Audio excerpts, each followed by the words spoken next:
Vamos a hablar de distintas estructuras de datos genéricas que tenemos en Java y aunque vamos a explicarlas en concreto para la estructura, para la sintaxis y el lenguaje Java, estas estructuras en sí son todas comunes e inherentes a la programación orientada a objetos, es decir, entended que aunque vamos a verlas con sus propias clases e implementaciones de la API de Java, esto también podríamos tenerlo disponible en cualquier otro lenguaje de programación, aunque no estén disponibles a lo mejor de forma nativa dentro de la propia API del lenguaje, se pueden programar perfectamente. En general, nosotros en Java vamos a utilizar las que ya están hechas por comodidad y por facilidad, pero también podríamos programar las nuestras propias creando una clase que heredase de iterable o implementase la interfaz iterable y todo esto, y hacer una cosa parecida a las estructuras que vamos a utilizar, solo que pues a lo mejor con pequeños cambios que nos interesen. Antes de nada, ¿qué son las estructuras de datos genéricas? Vamos a ver que nos permiten definir clases y métodos que puedan trabajar con cualquier tipo de dato, es decir, yo dentro de estas estructuras voy a poder tener objetos de cualquier tipo, tanto de tipos básicos como de tipos que no lo son. Yo puedo tener una estructura de datos que tenga objetos vehículo, así como que tenga strings, así como que tenga integers. La cuestión de todo esto es que esto nos permite reutilizar el código y escribir clases y métodos independientemente del tipo de dato con el que trabajen. Y esto es porque las estructuras de datos genéricas se definen utilizando parámetros de tipo que se indican en los corchetes angulares, en los corchetes que también llamamos el menor que y el mayor que. Esto es porque si queremos definir una clase lista que almacene objetos de cualquier tipo, podremos hacerlo de la siguiente manera.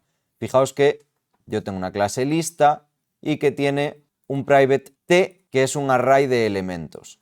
Esta t que definimos aquí es un tipo de dato genérico. De hecho, le ponemos t en español o en inglés porque hace referencia a tipo o type. Hay veces que podéis encontrar en la documentación esa letra mayúscula pues como una e de element, porque lo que representa es cada elemento de la estructura.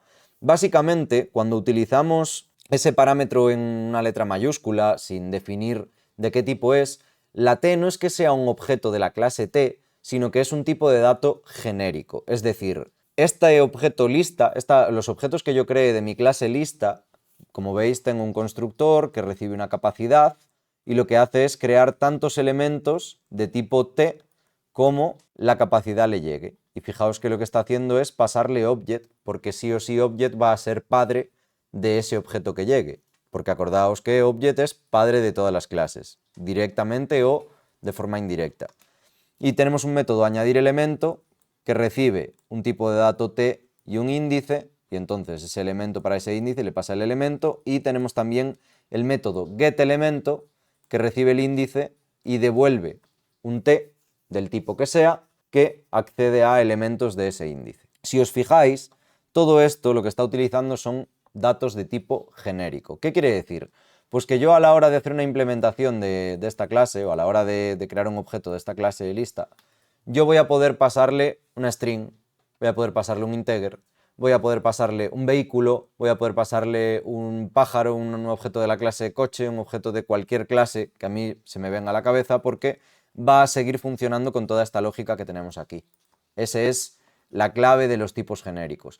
Y así es como se definen todas las estructuras en la API de Java realmente. Es decir, ArrayList no sabe qué tipo de datos, de qué tipo van a ser los elementos que tú le metas dentro al ArrayList, pero está definido de forma que funciona con cualquier tipo de objeto que tú le pases, porque está definido mediante este tipo de objetos genéricos. ¿Cómo se usan las estructuras de datos genéricas? Pues tal cual. Si nosotros vamos a utilizar una implementación objeto de esta clase lista que definimos aquí, pues yo podría hacer lista de integer, lista de enteros y pasarle una lista de tamaño 10. Y ahí le estoy añadiendo pues 5 en la posición 0, 10 en la posición 1. Y con los getElemento pues estoy cogiendo el 5 y el 10 que acabo de incluir ahí. Aquí está, y aquí es donde radica la importancia de lo que veíamos antes. La lista tiene que ser de integers si yo quiero trabajar con enteros, de objetos integer. Yo no le puedo pasar a un tipo genérico un tipo primitivo, no le puedo pasar un int, tiene que ser un integer. Lo mismo ocurre con el resto de tipos primitivos. Obviamente strings sí que le puedo pasar porque, lo que os decía, como sabéis, las strings son directamente objetos. ¿Qué ventajas tiene trabajar con estructuras de datos genéricos? La reutilización del código, por supuesto, es la mayor ventaja de todas. O sea, yo si defino una clase así, que recibe un tipo genérico, pues yo voy a poder utilizar esta clase con integers, con strings, con cualquier tipo de dato que a mí se me ocurra, ¿no? La siguiente es la seguridad de tipos. Nos proporciona seguridad de tipos en tiempo de compilación, evitando errores, pues porque he definido este método para que solo reciba integer y le estoy pasando un long o algo por el estilo. No, me da igual, porque yo lo he declarado genérico y me sirve para cualquiera de ellos. Da un mejor rendimiento al trabajar con tipos concretos en tiempo de compilación y se pueden realizar optimizaciones para mejorar el rendimiento del código. Las estructuras de datos genéricas nos permiten definir clases y métodos que pueden trabajar con cualquier tipo de dato, proporcionando reutilización de código, seguridad y rendimiento. ¿Qué ocurre ahora con las estructuras propias de Java? Pues que precisamente utilizan datos genéricos, como os decía, como el ArrayList o como todas las demás que vamos a ver ahora, para nosotros poder trabajar con ellas independientemente de qué objetos queremos almacenar dentro de las estructuras. Estructuras genéricas de la biblioteca estándar, pues tenemos por ejemplo ArrayList, que ya la conocemos, vamos a ver LinkedList también, HashMap, hay muchas otras, vamos a ver unas cuantas. Estas estructuras de datos genéricas están optimizadas y son ampliamente utilizadas en el desarrollo de aplicaciones en Java, y es recomendable utilizar estas estructuras de datos genéricas que nos proporciona la propia API en lugar de definir las nuestras propias, a menos que sea necesario por algún motivo concreto. Es decir, de forma general, no tiene sentido que yo implemente mi propia clase ArrayList para hacer lo mismo, a menos que yo le vaya a añadir una funcionalidad o vaya a modificar algo en concreto de la clase ArrayList que sea necesario para mi programa. O bueno, de la ArrayList o cualquiera de las otras que vamos a ver en adelante. En general, como decíamos, es preferible utilizar estas porque ya están optimizadas y probadas en multitud de aplicaciones. Ya hemos visto en el tema anterior cómo trabajar con ArrayList, pero vamos a ver unas cuantas más que también son interesantes. Vamos a ver entonces diferentes ejemplos de estructuras de datos propias de la API de Java. Entre ellas tenemos el primero y el que ya conocemos y el que ya tenemos utilizado, que es el ArrayList, que es una de las más utilizadas. Es una implementación de la interfaz list, como muchas otras, ¿vale? Como la linked list y alguna más que veremos más adelante, que nos permite almacenar una colección de elementos en un orden determinado. El ArrayList es dinámico, por lo tanto puede cambiar de tamaño automáticamente según necesite para pues, almacenar más o menos elementos. Es decir, el ArrayList no va a tener posiciones vacías. Normalmente lo que va a tener es, pues puede tener posiciones a null, pero es raro. Normalmente lo que vamos a tener es pues si tenemos 3 elementos, un ArrayList de tamaño 3. Se le añade 1, pues ahora tiene tamaño 4. Se le eliminan 2, pues ahora tiene tamaño 2. Y así de forma dinámica. Para poder utilizarlo, pues simplemente creamos un ArrayList del tipo de objetos que queramos, en este caso son strings, le llamamos nombres, lo creamos y con add le insertamos elementos, ¿no? Ya esto no hay mucho más que explicar, ya hemos trabajado con ella y es la más parecida de las estructuras de datos a un array básico, a la lista clásica de Python que también hemos utilizado anteriormente de todas. ¿Qué diferencia tiene entonces con la linked list? La linked list también es bastante utilizada, es otra implementación de list y la diferencia que tiene con el ArrayList lo que tiene es que está doblemente enlazada. Esto nos permite un acceso más rápido a los elementos. Ya veremos luego qué ventajas y desventajas tenemos del ArrayList o la linked list con respecto al resto de estructuras. De momento vamos a intentar simplemente entender cómo funcionan. La linked list entonces lo que va a tener, por supuesto, para crearla, la vamos a crear exactamente igual. En vez de ArrayList ponemos linked list. Si la hacemos de integer, por ejemplo, pues le podemos añadir los números y la podemos recorrer exactamente igual que hacíamos con el ArrayList. ¿Qué diferencia tiene entonces? ¿Qué es esto de que es una lista doblemente enlazada? Es doblemente enlazada porque cada uno de los elementos tiene un puntero directamente apuntando al siguiente elemento de la lista y al anterior. Es decir, yo puedo acceder a números.get de la posición que sea y concatenar eso con .next y eso me daría el elemento siguiente al elemento en el que estoy. Esto es útil a veces pues, para representar cosas como principios y finales de listas, es decir, el primer elemento y el último. Podríamos tener también otros tipos de listas. Aunque en la linked list es doblemente enlazada, nosotros podríamos también implementar nuestra propia lista que fuese simplemente enlazada o enlazada sin ser doblemente enlazada. Es decir, que en lugar de tener un puntero cada elemento apuntando al siguiente elemento y al anterior, que a lo mejor tengamos solo el del siguiente. Podríamos tener también una lista circular. Una lista circular se da cuando el último elemento apunta al primero. Y si es doblemente enlazada y circular, el primero también tiene que tener un puntero apuntando al último. De esta forma tendríamos una estructura que representa pues como un anillo o un círculo o algo por el estilo de elementos, de forma que podríamos dar vueltas sobre ella, no solo recorrerlas de principio a fin. Podríamos también tener un concepto de lista con nodos centinela. Los nodos viene a ser cada elemento de la lista. No voy a explayarme mucho en lo que son los nodos centinela. Entended básicamente que los nodos centinela solo serían como unos nodos que nos avisan de cuándo se ha llegado al final o al principio de la lista. Sería como un elemento que no es, por así decirlo, un elemento propio de la lista, sino que solo está a modo de control. Ya digo, hay muchas variantes que se pueden hacer de las listas en sí. En Java por defecto tenemos la de la ArrayList y la linked list, pero podríamos nosotros, implementando también la interfaz list o heredando de ArrayList o de linked list y añadiéndole los atributos que considerásemos necesarios, pues crear nuestras listas propias, ¿no? Además de las estructuras de tipo lista, digamos, tenemos otras como por ejemplo los hashmap. Los hashmap son una estructura de datos que almacena pares clave-valor. Estos hashmaps son bastante parecidos a lo que vimos en Python en su día como los diccionarios, ¿vale? Básicamente lo que tenemos aquí es una estructura que implementa la interfaz map y que asocia una clave con un valor, es decir, cada elemento del hashmap va a estar compuesto por dos objetos que van a ser uno la clave, el que definamos primero, y el otro el valor, el que definamos de segundo.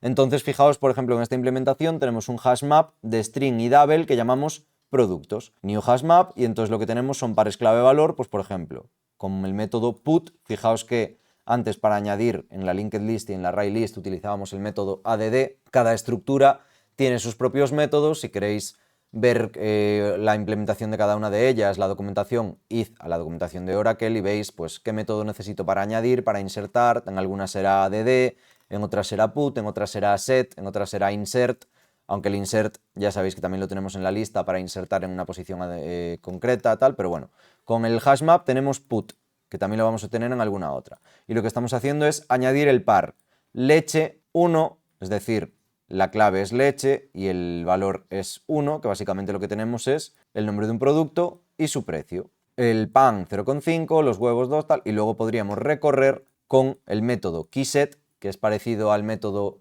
keys que teníamos en los diccionarios de Python, para ir recorriendo pues cada producto. Por cada string yo voy a tener un precio con productos.get y puedo imprimir el producto y su precio.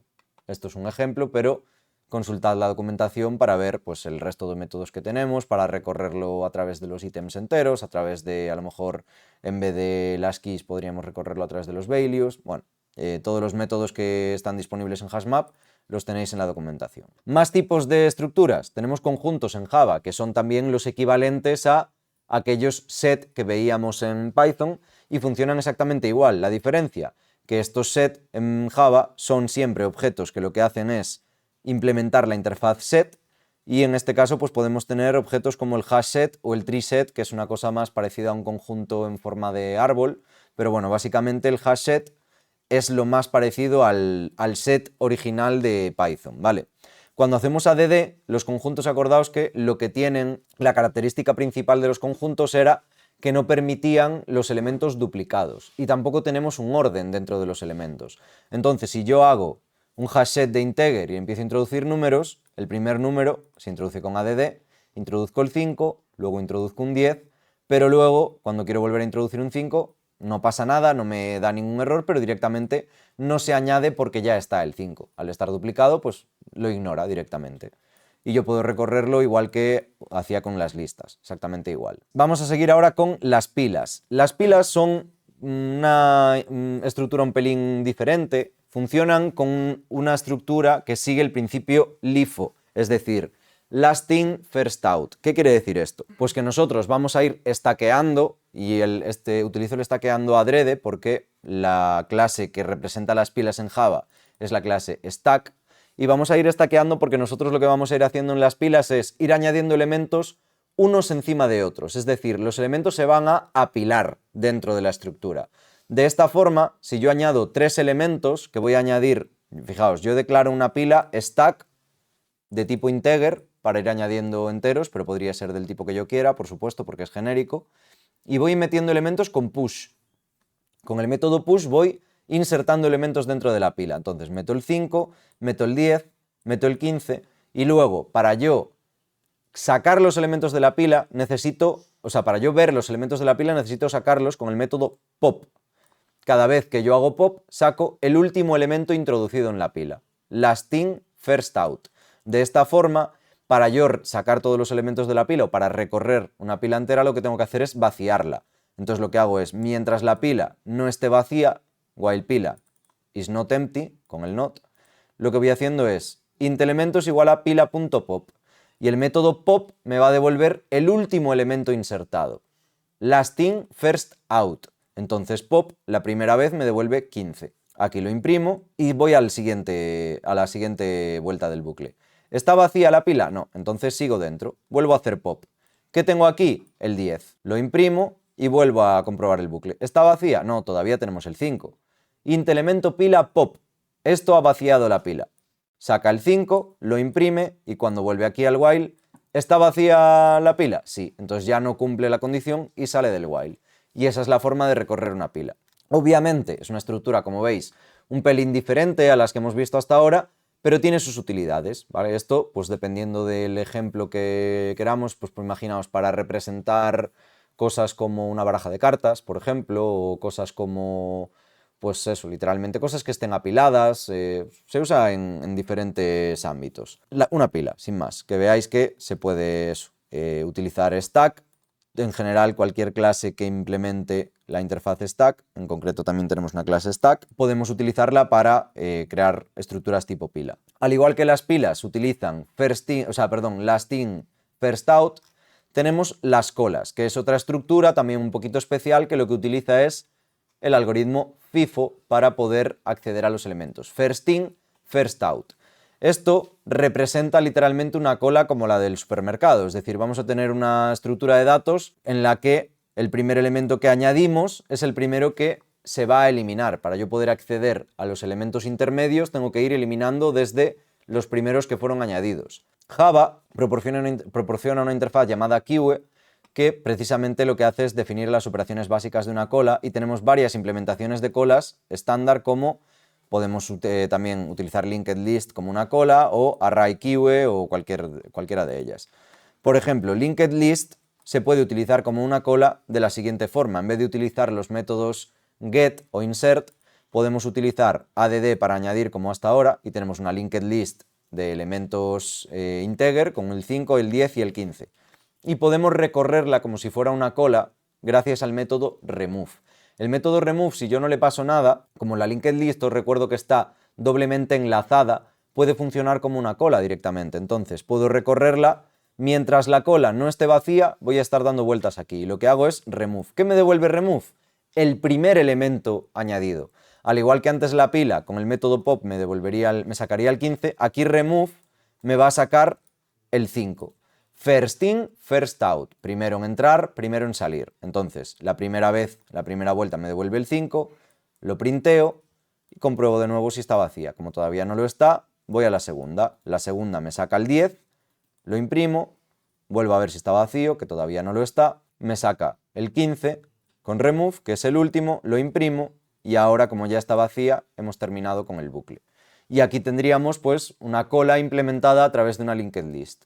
Aunque ya digo que hay otras clases de la biblioteca estándar de Java, de las librerías, que también implementan la interfaz Queue, que es la que se encarga de, pues eso, definir las operaciones básicas de cómo tiene que ser una cola. Vamos a ver también cómo sería con array Queue, ¿vale? Pues nosotros podríamos también crear una Queue con array Queue de la siguiente forma. Creamos Queue integer new array Queue. Le añadimos igual y ya veis que la forma de recorrerlo es exactamente la misma. La única diferencia es que estamos utilizando un array Queue. En este caso se añaden los elementos con add y se extraen con remove exactamente igual. ¿Qué diferencia tenemos entre uno y otro? Bueno, la clase linked list, como ya habíamos dicho antes, implementa la interfaz list y la interfaz Queue, mientras que array Queue sí que implementa Queue, pero no list. La clase linked list va a ser un pelín más lenta que array Queue para añadir y eliminar elementos en cualquier posición, pero más rápida para añadir y eliminar elementos al principio y al final de la lista. Por lo tanto, si necesitamos una lista doblemente enlazada que también sea una cola, tiene sentido utilizar linked list, pero si solo necesitamos una cola y ya está, nos da igual en qué posición están cada uno de ellos, podemos utilizar array Queue.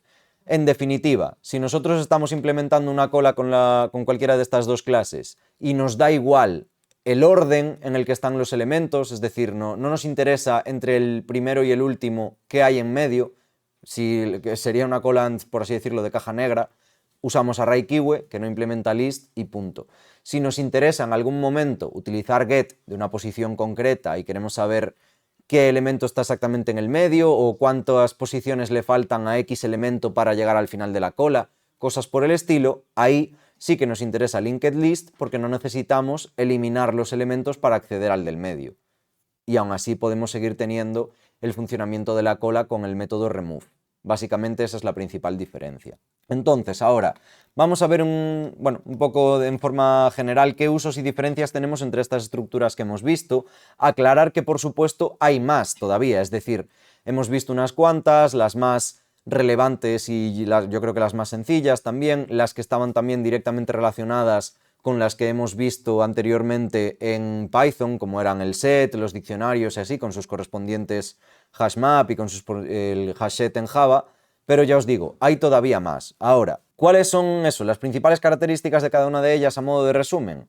Vamos a ir una por una. El array list es adecuado para almacenar una colección de elementos en un orden determinado y acceder a ellos en base al índice. La linked list, sin embargo, es adecuado para insertar y eliminar elementos en cualquier posición de forma eficiente. Es decir, esto ya nos está diciendo directamente que es mucho más fácil y rápido acceder para insertar un elemento en una posición concreta en una linked list que no en un array list. Y esto es precisamente porque la linked list almacena esos enlaces entre un elemento y su siguiente elemento y el anterior.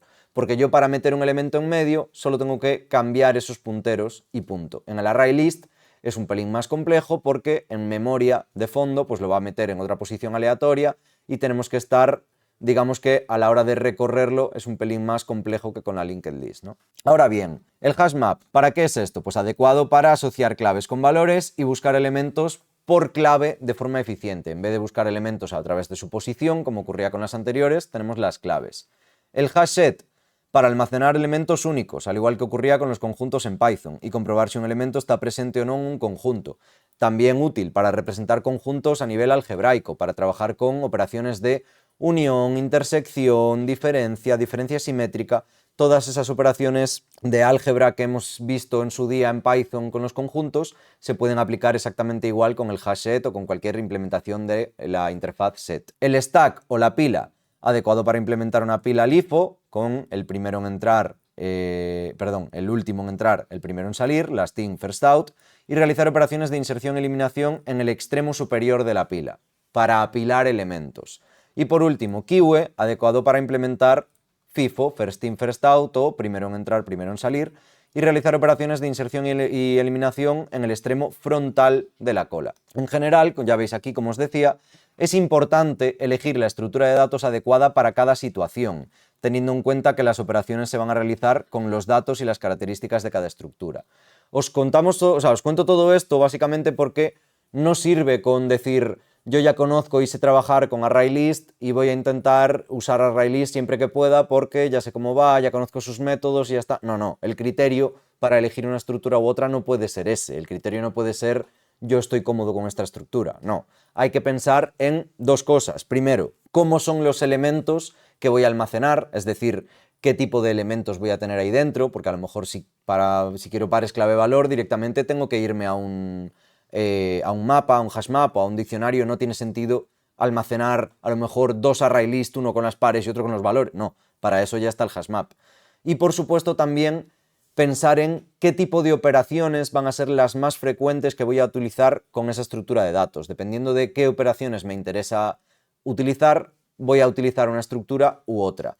Esto básicamente es lo que nos va a hacer decidir sobre qué estructura elegir en cada caso. Existen, como decía, muchas otras estructuras de datos tanto en Java como en otros lenguajes de programación. Tenemos en Java otros ejemplos como Priority Keyway, que le añade a la cola una serie de prioridades y podríamos hacer distintas colas según prioridad. TreeMap para crear árboles. Linked HashSet, que es básicamente un set pero con enlaces también, igual que lo que sería la linked list, pero en versión conjunto, que proporcionan funcionalidades adicionales y se adaptan a diferentes necesidades. También es posible combinar diferentes estructuras de datos para obtener un comportamiento deseado. Por ejemplo, si utilizamos un hash map para almacenar elementos únicos y una linked list para mantener el orden de la inserción de esos elementos en el hash map. Es decir, es un hash map o un hash set. Imaginaos que queremos un conjunto y el conjunto ya sabéis que no almacena el orden de los elementos, pues puede ser que podamos trabajar con un conjunto para evitar los duplicados, a la vez que ese conjunto, esos datos los mantenemos en una linked list o en un array list para mantener el orden en el que se han insertado, por ejemplo. Existen otras estructuras mucho más avanzadas, bueno, tampoco mucho son más avanzadas, diferentes simplemente, como son los grafos o los árboles, que también son muy utilizadas en programación y que se pueden implementar de diferentes maneras en Java. Si os interesan, podéis investigar más sobre ellas y buscar en la documentación qué clases o qué partes de la librería básica de Java implementan este tipo de estructuras o cómo podéis implementarlas con las que ya sabéis. Pero en resumen, pues Java nos proporciona una amplia variedad de estas estructuras para nosotros manipular los elementos y trabajar con ellos de la forma más adecuada para cada ejemplo, para cada problema, para cada situación que tengamos que resolver.